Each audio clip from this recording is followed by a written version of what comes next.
Okay, now we're going to look at Canvas and setting up a Canvas site.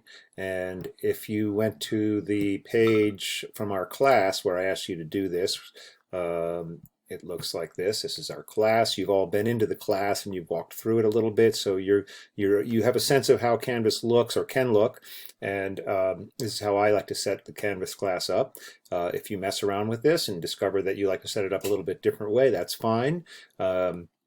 I name the modules. Usually when I'm using them in a face-to-face class, I always use Canvas because I house a lot of materials there and I have students carrying on out-of-class discussions in Canvas, and I find that I can send them to places to watch videos, and students do find a lot of use and value in Canvas. But here's what our site looks like right now. This video I'm creating right now will be loaded right here.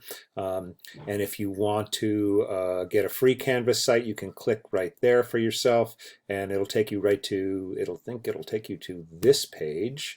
And then if you go to this page and you want to do it, you just click on I'm a teacher, and then get a free Canvas account right there. Click on that, and you just have to fill this out, and it'll give you a free Canvas account. It doesn't have everything. You won't be able to do all of the things that I can do with mine because the College of the Redwoods pays for the entire institution to have a site license for Canvas. But I think you can do just about everything that you can with your free Canvas account. So anyway, let's go back to Canvas. So if you do get that free Canvas account, I'm going to take you to one of my classes. The classes are always in the dashboard, and I have all these different classes. And if you go to courses there, if you're like me and you start to add a lot of Canvas courses, these are all the courses for Canvas that I've used over the years, and you can see they go way back. So that's a lot of Canvas courses.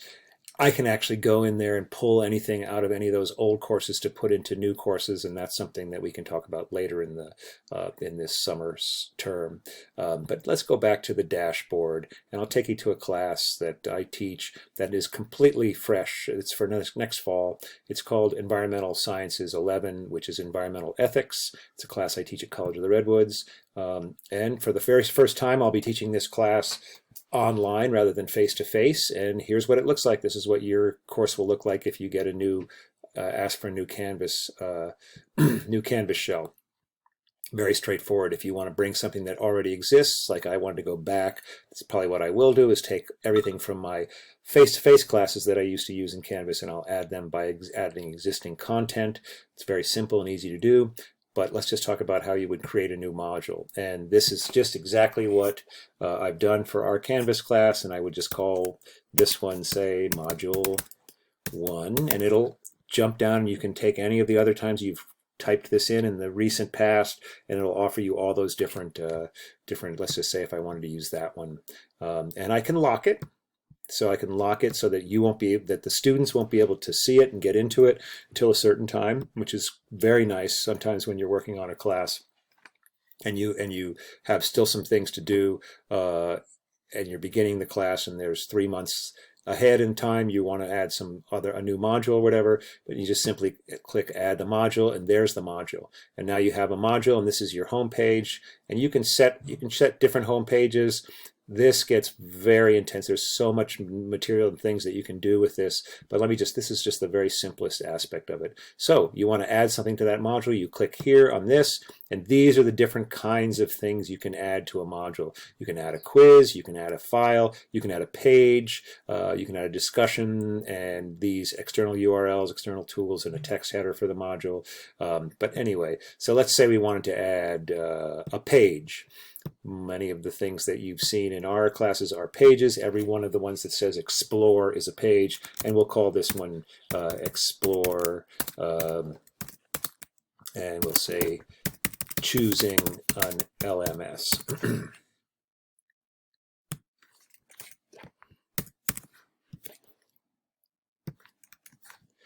Add that item. There it is. Now we have a page. So we take this page, open that page, and you get this. and here's the page, and then you can add everything in by editing, and then here's the material, so you can add the page in here. You can choose whether you want it to be a paragraph, in headers, the material, the writing that you put in there.